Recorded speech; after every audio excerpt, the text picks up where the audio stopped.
Well, we got 16 free agents right now, I believe, and some of the top guys that we're talking about, DeMarcus Lawrence, Cole Beasley, David Irvin's on this list.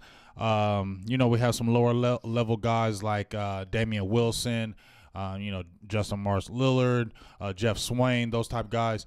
But if you're allocating that money to guys that we need, and Dak Prescott, he's in his 4th year now, his contract, that's what the big thing has been going on.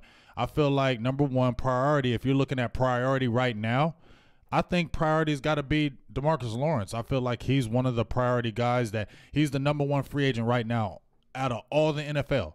They have put him as the number one free agent.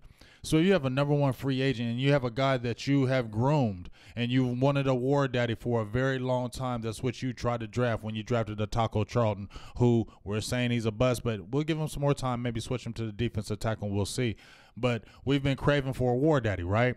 Well, we finally got that with DeMarcus Lawrence, and me and you have talked about it, G. He's done it the right way. He's groomed the right way.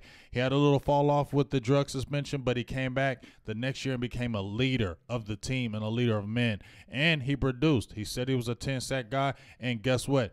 Last 2 years, over 10 sacks. You know what? Not just the sacks. He's also been a guy who's played the run very well, and he's been a leader in the locker room. He's took over that defense. If you think about it, he's the guy that's made that defensive go. We've always been talking about Sean Lee as the one that's made that defense for so long. But now, if you're looking at that defense, if you were to say who is the leader of that defense, I know we got Jalen Smith and he's a monster, and you got LV coming on. But the leader to me is that DeMarcus Lawrence, and he's 27 years old. Sign this man, pay this man, and give him his money. I think he should be a priority number one as far as our list as far as free agents. Appreciate you guys again in the comments. I'm looking at Facebook right now. What's going on? Tony Pereira, Scotty Rock, Seth Moon, D.D. Cruz, Terry Turner, all our regular people. Appreciate you tuning in every week and leaving us comments. Don't forget, guys, we're also over on Roku. We just got that channel going started. Check us out. If you miss anything from these shows, all of our future shows will be right there on Roku. So if you are a Roku user, please go and subscribe to the Silver and Blue Nation channel there. Please do. And we're trying to make that good as well. So do you think with the money in this offseason, should Dak be a top priority, or do you let him go the next year and then try to get him when he becomes a free agent? Because if you don't do him this season, he's going to have his options next season.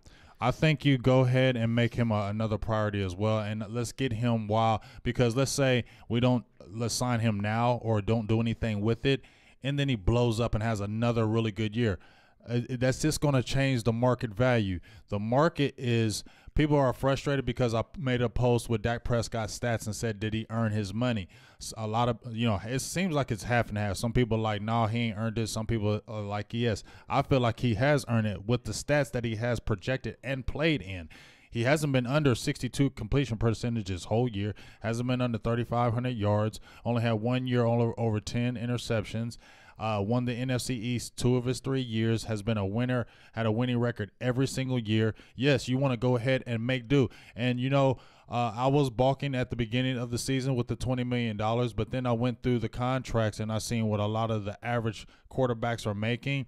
You got Blake Bortles and those guys are making about 18, 19 million a year. Tom Brady is making 20 million a year. But we know what Tom Brady does. He's a smart guy. He allocates his money to the other players so he can continue to have his team good. That's where I like for some other quarterbacks to do. Just because you're a top guy doesn't mean you have to get that. I understand. You want to get the top dollar, but it also cripples your team when you're one of those top quarterbacks. Like you look at Patrick Mahomes. He had a crazy year. Dude's probably going to be making $30 million a year. But if you're paying that guy $30 million a year, it hurts your team to be able to allocate the money to a defensive tackle, secondary, and other places, and then your team kind of falls off. We've seen what happened when Joe Flacco got the big contract with the Baltimore Ravens. They just went to the Super Bowl. He got the big money. Then they started having problem with being able to sign other people. And guess what? Where are the Ravens right now?